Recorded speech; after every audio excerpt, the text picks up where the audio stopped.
আহ ১৫ই আগস্ট বলতে গেলে ভাই অনেক কাহিনী আছে।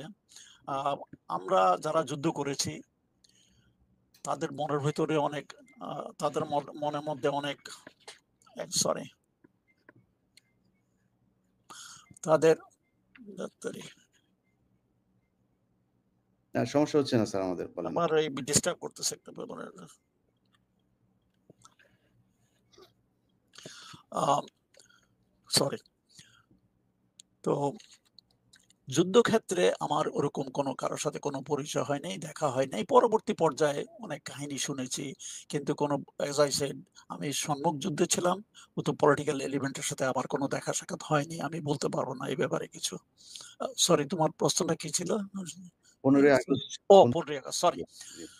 ১৫ই আগস্টে obviously যারা যুদ্ধ করেছে তাদের আশা আকাঙ্ক্ষা অনেক, দেশ কি হবে, ভবিষ্যৎ কি হবে?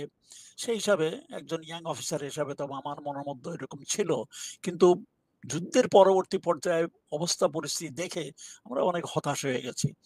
যে পলিটিক্যাল গভর্নমেন্ট যেভাবে চালাচ্ছে, যেভাবে চলতেছে মনে হয় দেশের মধ্যে একটা লুটতরাজ অন্যরকম পরিস্থিতি হয়ে গেছে। তারপরে পরিস্থিতি বাংলাদেশে 72, 73, 74, 75 এ কি হয়েছে এটা বলার অপেক্ষা রাখে না।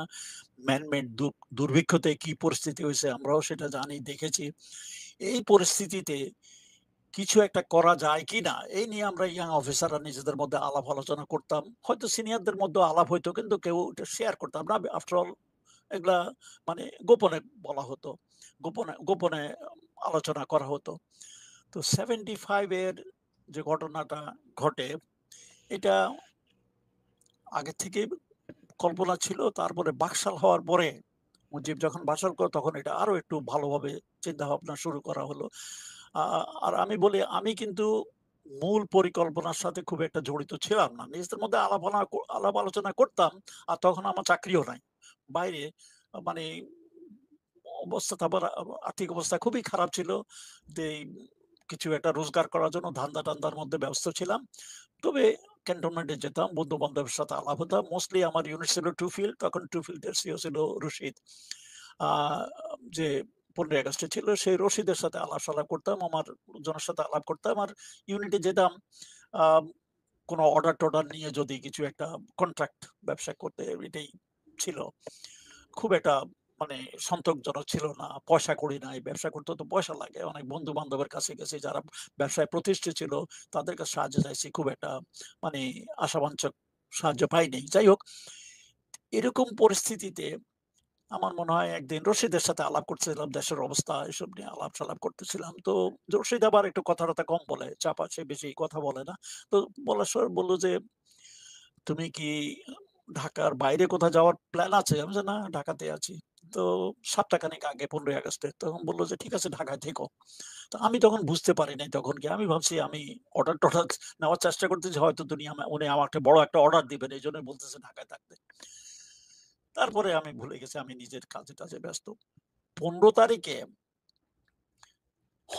রশিদ হন্য হয়ে আমাকে খুঁজতেছে। সে আমার আমি যেখানে থাকি আমার শ্বশুরবাড়িতে সে জায়গা সে চিনে। আসছিল দুপুরবে একবার আমাকে পায় নাই। কথা-টথা বলে চলে গেছে। মেজর নূরকে লাগাইছে আমার পেছনে আমাকে খুঁজে বাইর করতে। সারাদিন নাকি তারা আমার ফোন করছিল। আমি সন্ধ্যাবেলা যখন ঘরের মধ্যে ঢুকতেছিলাম এমন সময় আমার এক শালী ফোনে ছিল। সে বলে যে, "ধরেন, ধরেন উনি আসতেছে।" বলে আমাকে ফোন দিল। দেখলাম যে অপরদিকে মেজর নূর। তো মেজর নূর সাথে শাহরিয়ার আছে। কয়, "স্যার শাহরিয়ার আমি আপনার সাথে একটু দেখা করতে আসতে চাই। আপনি কি আছেন?" আমি বলছি, "হ্যাঁ, আছি আসো।" ওরা চিনে আমাকে, জানে আমার কোথায় থাকি তাও জানে। তারপরে শাহরিয়ার এবং নূর মে তারা মানে আশেপাশে কোথায় ছিল ৫-১০ মিনিট পরে তারা আসলো আমার শ্বশুরবাড়িতে। ওরা চা-টা খাইলো। মধ্যেই তারা আমাকে তখনও কিছু বলে নাই। বলছে, "স্যার আমরা একটু এক জায়গায় যাবো। আ মানে আপনি আমাদের সাথে অ আসেন।" তো আমি বললাম, "ঠিক আছে।" আমি এটাও তো সিরিয়াসলি কিছু নেইনি। তো যেহেতু আমি এখন যাবো, আমার শ্বশুরবাড়ির লোকজন ও ওদেরকে বুঝানোর জন্য বলছে যে, "অ্যাকচুয়ালি ডালিম অসুস্থ, হাসপাতালে আছে, তাদেরকে আমরা দেখতে চাইতেছি।" তো আমি বলছি, "ঠিক আছে।" মাঝখানে নূর আমার কানে আমাকে বলল, "স্যার আপনার কাছে কি ইউনিফর্ম আছে?" আমি বললাম যে, "আছে একটা কোথায় আছে ওদের খুঁজে বের করতে হবে।" ওই ইউনিফর্ম সাথে আমার বউ শুনতে পাইছে। কেন আমাকে ইউনিফর্মের কথা বলছে? এই নিয়ে হুলস্থুল কান্ড কারখানা। তখন ওদের সন্দেহ হলো আমরা অন্য কোনো কিছু কোনো একটা মিশনে যাচ্ছি। আমাদেরকে যেতে দেবে না। এই বিপদের মধ্যে আমাকে ফেলতে দেবে না আমারে। তখন ওরা কাহিনী বানানোর জন্য বলছে অ্যাকচুয়ালি একটা নাটক হবে। নাটকে একটা ইউনিফর্মের দরকার। আমাদের কাছে নাই। এজন্যই চাইছিলাম। ঠিক আছে ইউনিফর্ম বাদ দেন। এটা মানে কাহিনী এমনভাবে জোড়াতালি দেওয়া হলো যে এটা বিশ্বাসযোগ্য ছিল না। হুম, তারপরে বলল যে, "স্যার আপনি যদি না যেতে চান ঠিক আছে আমরা চলে যাই।" আমি বললাম, "নো আমি যাবো।" তবুও আমি কতটা আমার ওয়াইফ আমার ধরে রাখছে। আমাকে যেতে দেবে না। আমার শাশুড়ি এরা তবুও আমি যেহেতু আমি কমিট করেছি কারণ ওদের সাথে বন্ধু আমি যাবো।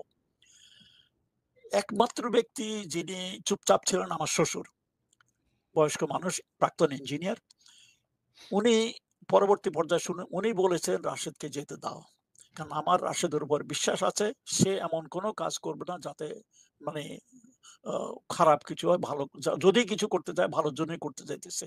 তার পুরাপুরি বিশ্বাস ছিল আমার উপরে। তারপর সেখান থেকে চলে আসলাম। আসার পরে পথের মধ্যে তখন শাহরিয়ার, ওটা শাহরিয়ারের একটা Volkswagen গাড়ি ছিল। শাহরিয়ার গাড়ি চালাচ্ছিল। আমি আর নূর পাশে। শাহরিয়ার কথা বলছে। শাহরিয়ার আবার নিজেকে একটু বেশি বিদ্বান মনে করে। লম্বা চওড়া লেকচার দিতে লাগলো। দেশে এই অবস্থা সে অবস্থা এগুলো আমি অলরেডি জানি।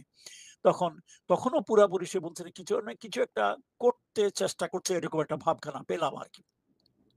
তখন শাহরিয়ারের বাসায় আসলাম। সেখানে দেখলাম যে মেজর ডালিম আছে। আ মেজর ডালিমের কিছুক্ষণ পরে পাশা আসলো, হুদা আসলো। এদের সবার সাথে পরিচয়। খিদা লাগছে খুব। ওই যে শাহরিয়ারের বাসায় ওখানে আমরা রাতে খেলাম। খাওয়ার পরে মত রাত্রে ১০ টার দিকে আমরা তখন আমি মোটামুটি বুঝতে পারলাম যে কিছু একটা হতে যাচ্ছে। তবুও আমি ডিটেইল কিছু জানি না। আমরা সবাই মিলে ডালিম এবং শাহরিয়ার ২ জনে গাড়ি মিলে আমরা গেলাম কুর্মিটোলা এয়ারপোর্টে। তখন Kurmitola airport abandoned.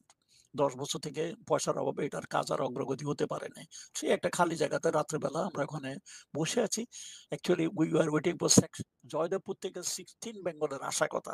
Lieutenant colonel আমিন আহমদ চৌধুরীর আন্ডারে আমাদের সাথে যোগ দেওয়ার জন্য ওদের জন্য ওদেরকে রিসিভ করার জন্য অপেক্ষা করতেছি।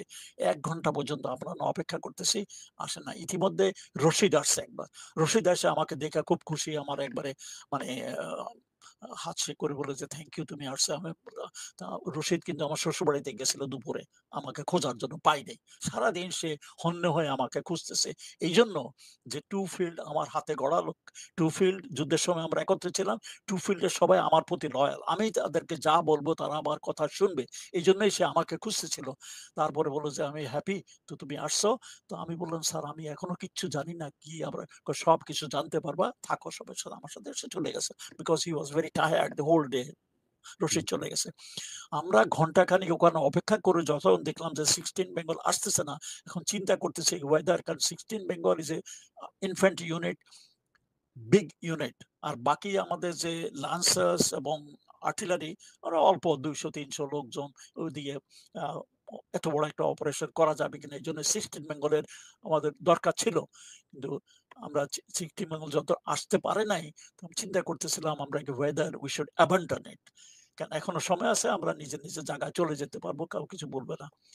তখন কিছুক্ষণ পরে আমি বললাম যে, "না আমার মনে হয় উই আর কমিটেড। এই খবর গোপন থাকবে না। আমরা যা আছি এদিকে আমরা চেষ্টা করি।" আমার বিশ্বাস ছিল যে মনের ভিতরে যে আমরা কিছু একটা করতে যাচ্ছি এটা আমরা সফল হব। তখন সবাই বলল যে, "ঠিক আছে লেটস গো।" তো ওখান থেকে আমরা 1st বেঙ্গল ইউনিটে আসলাম। 1st বেঙ্গল না 1st বেঙ্গল লান্সার্স যেটা আরকি ট্যাংক ইউনিট। ওটা ট্যাংক ইউনিটটা তখন হইলো এয়ারপোর্টের একবারে দক্ষিণ পার্শ্বে। ওখানে সংলগ্ন ওই জায়গাতেই ওখানে। ওখানে সব জমা হইতেছে টু ফিল্ড আর্টিলারি ওখানে আসছে আমরা ওখানে গেলাম। সব লোকজন ভর্তি এদিক ওদিক যেতেছে। তখনও বুঝতে পারি নাই কি হইতেছে। এক পর্যায়ে আ রশিদ আসলো, ফারুক আসলো, ওরা আলোচনা বুঝতে পারলাম যে সেই রাত্রে কিছু একটা হতে যাচ্ছে। তখনও ডিটেইল জানি না। তারপরে অফিসারদেরকে ডেকে ব্রিফ করা হলো। আ কি হবে, কে কার পরে কার দায়িত্বে কি থাকবে এসব ব্রিফ করা হলো। আ পুরো অপারেশনের দায়িত্ব ছিল ফারুক। আর রশিদের দায়িত্ব ছিল পলিটিক্যাল এলিমেন্টদেরকে সংগত করা নিয়ে আসা। হুম, তো ফারুক ১ম কয়েকটা টার্গেট সিলেক্ট করা হলো যেমন মুজিবের বাসা, সানিয়া বাতের বাসা, রেডিও স্টেশন, শেখ বনির বাসা। এই কয়টা টার্গেট কারণ আমাদের যে সীমিত সৈন্য সংখ্যা এর বেশি আমরা টার্গেট দিতে পারিনি। হয়তো আরো টার্গেট নেওয়া যাইত, আরো পলিটিক্যাল এলিমেন্ট এর যাওয়া যেত কিন্তু এর বেশি আমরা নিতে পারিনি। অতএব টার্গেট কাটছাঁট করে এই ৪ টা ৫ টা নেওয়া হলো। তো ১ম ফারুক মুজিবের বাসার দায়িত্ব দিতে চেয়েছিল অ্যাকচুয়ালি ডালিমকে।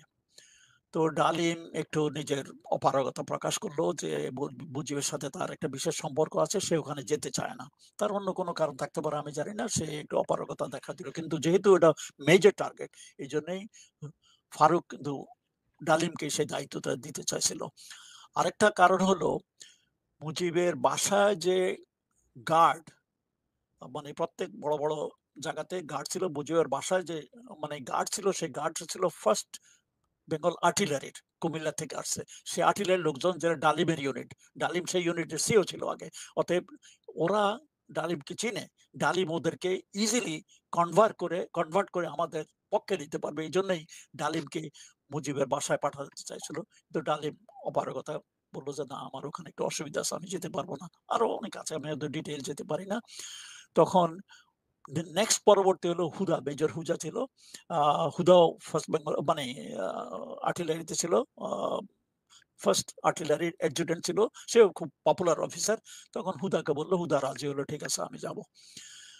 কারণ ফার্স্ট আর্টিলারি একজনকে ওখানে দেওয়ার কারণ হলো যে সামনে যে আর্টিলারি লোকজন গার্ডে আছে যাতে তাদেরকে নিজেদের পক্ষে নেওয়া যায়। That was the main interest. হুম, তারপর হুদাকে দায়িত্ব দেওয়া হলো। হুদা গেল, হুদার সাথে আরো ২-১ জন অফিসারও ছিল। তখন ডালিমকে দেওয়া হলো অন্য জায়গাতে, সেরনিয়াবাদের বাসার আশেপাশে রেডিও স্টেশন, ওই অঞ্চলে তাদেরকে দায়িত্ব দেওয়া হলো। তো আর আমার দায়িত্ব ছিল রেডিও স্টেশনের জন্য ডালিমের আন্ডারে। ডালিমের আন্ডারে আবার ২ টা গ্রুপ ছিল। একটা ছিল আ ওই মিন্টো রোড এরিয়াতে। পরবর্তী পর্যায়ে জানতে পারলাম যে ওটা আ সানিয়াবাতের বাসায়। আর হইলো রেডিও স্টেশন এই এরিয়াতে। আর ওভারঅল দায়িত্ব ছিল আ ডালিম। তো আমাদেরকে ব্রিফ করা হলো। ব্রিফ করা হবার পরে আ ফারুক একটা ছোট্ট বক্তৃতা দিল। ফারুকও খুব একটা ভালো বাংলা বলতে পারে না। যতটুকু পারে ও ২ টা বক্তৃতা দিয়ে বলল সংক্ষিপ্ত যে, "এরকম ঘটনা ঘটছে, এটা আমরা সহ্য করতে পারি না। আজকে আমাদের একটা কিছু করতে হবে এবং সবাই একমত হয়েছে আমরা আছি।" তারপরে সবাইকে হাতিয়ে-টাতিয়ে দেওয়া হলো। আমার ইউনিফর্ম ছিল না। মেজর মহিউদ্দিন কোথা থেকে একটা ইউনিফর্ম এনে দিল। হুম, কাঁধে র‍্যাংক ছিল কিনা আমি জানি না। ওটা পড়লাম। তারপরে আমরা সব রেডি-টেডি হয়ে অনেক কাহিনী আছে, অত লম্বা চওড়া কাহিনীতে আমি যেতে চাই না। তো আমার মনে হয় ৪ টার দিকে এমনি আমরা ওই এয়ারপোর্টে ঘন্টাখানেক আমরা সময় ১ ঘন্টা ২ ঘন্টা সময় নষ্ট করেছি। আমরা আমাদের মনে হয় মুভের সময় ছিল ৩ টা বাজে। আমরা অলরেডি ডিলে হয়ে গেছি। আমরা ৪ টার দিকে রওনা দিছি সবাই। আ সামনের দিকে আমার মনে হয় ডালিম ছিল সামনে। তারপরে আমরা ট্রাকের মধ্যে আ আমার আন্ডারে যে রেডিও স্টেশনে আমার দায়িত্ব হলো রেডিও স্টেশন, রেডিও স্টেশনের ২ টা ট্রাক আ দেওয়া হলো। তার মধ্যে একেকটা ট্রাকের ভিতরে ৩০-৪০ জন লোক করে ওরা ঠাসাঠাসি ভাবে ছিল এবং এই ট্রাকগুলা মোস্টলি আ 2 ফিল্ডের এবং আম ফার্স্ট আ লান্সারদের। তারপরে শাহরিয়ার স শাহরিয়ার ছিল আমাদের এই গ্রুপের মধ্যে। মেজর শাহরিয়ার ছিল। শাহরিয়ার আন্ডারও ২-৩ ট্রাক ছিল। তো সামনে ছিল ডালিম। আমরা আ মানে আ ক্যান্টনমেন্টের ভিতর দিয়েই বেরিয়ে গেলাম। পেছনে ট্যাংক গুলো আসলো একটা, একটা করে। অনেক কাহিনী আছে। এটা আমার ডিটেইল যেতে চাই না। আবার কোন বাধা বিপত্তি আমরা পাই নাই। আমরা ভাবছিলাম হয়তো বাধা বিপত্তি আসবে কিন্তু কিছু হয় নাই। কারণ সবাই একটু আশ্চর্য যে এটা কেন যাচ্ছে? কোথায় যাচ্ছে? আরেকটা জিনিস হলো সেদিন ইউনিভার্সিটিতে শেখ মুজিবের কি একটা মানে অনুষ্ঠান আছে। ছাত্রলীগের একটা অনুষ্ঠান আছে। সেই অনুষ্ঠানে মানে শেখ মুজিবের কনভোকেশন ছিল। এক্সাক্ট কনভোকেশন কিছু যাওয়ার কথা। তো অনেকে মনে করছে ওখানকার ইয়ের জন্য মানে নিরাপত্তার জন্য এসব লোকজন আ ট্যাংক যাচ্ছে।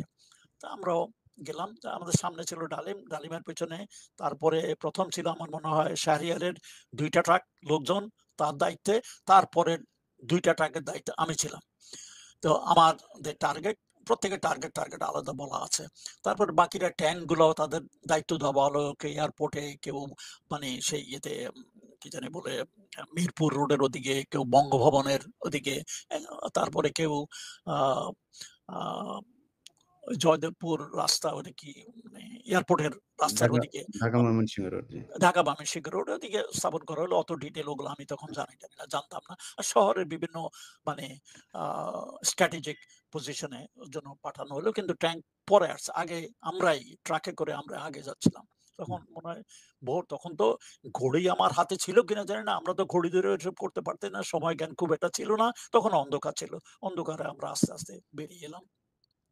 তারপরে আম যখন মিন্টো রোডের ওখানে মানে আমাদের ১ম টার্গেটের কাছে আসার সময় ১ম মনে হয় একটা গাড়ি একটু খারাপ হয়ে গেল।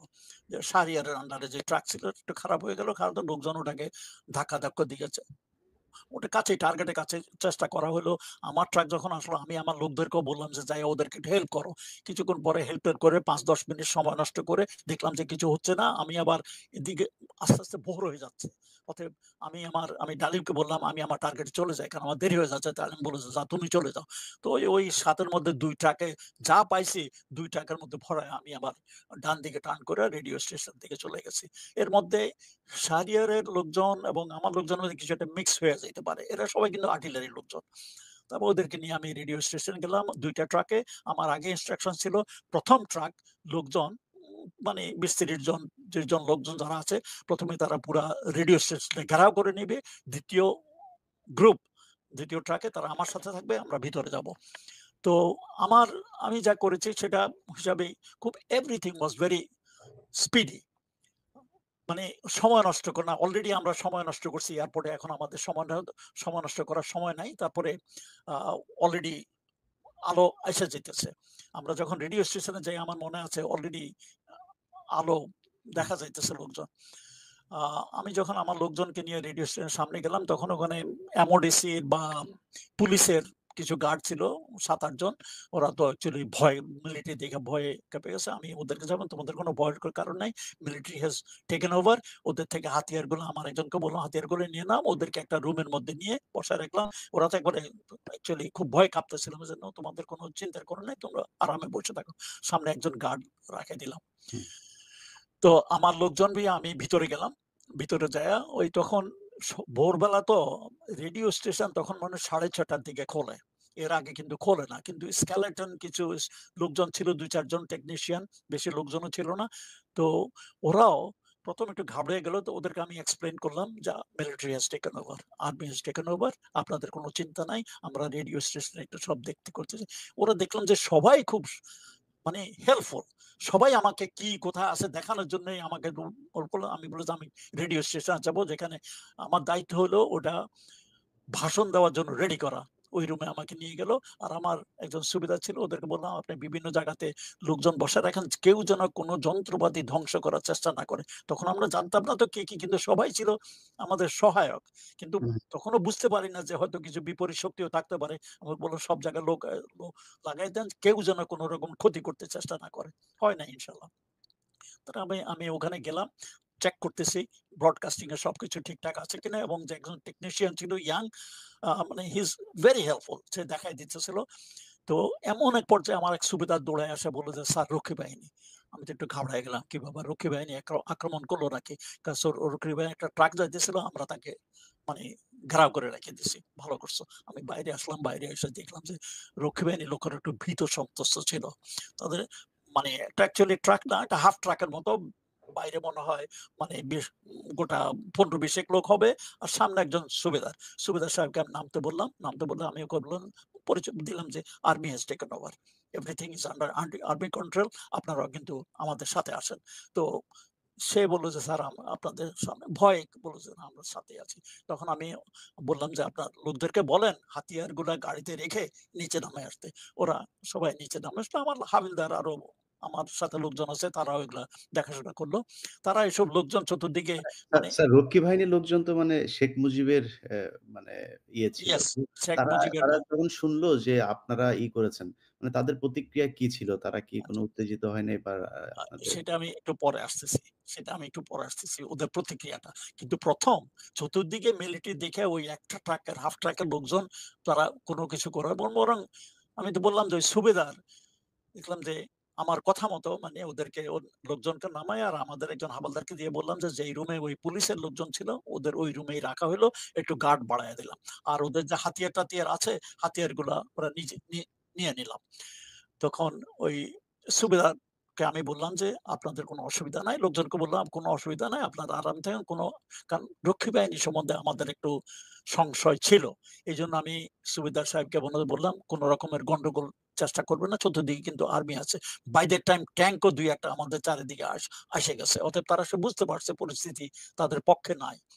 আর দুপুরবেলা যখন কারফিউ উঠানো হয়, তখন এদেরকে আমি ছেড়ে দিছি। রক্ষী বাহিনী এদেরকে ছেড়ে দিছে। যাওয়ার আগে সে রক্ষী বাহিনীর সুবেদার আমাকে আইসা একটা সেলিউট করে জড়ায় ধরছে। "স্যার আপনারা আমাদেরকে বাঁচাইছেন। কারণ আপনারা যদি এটা না করতেন, কয়দিন পরে লোকরাই আমাদেরকে মাইরে ফেলত। ধরে আমাদেরকে ফেলত।"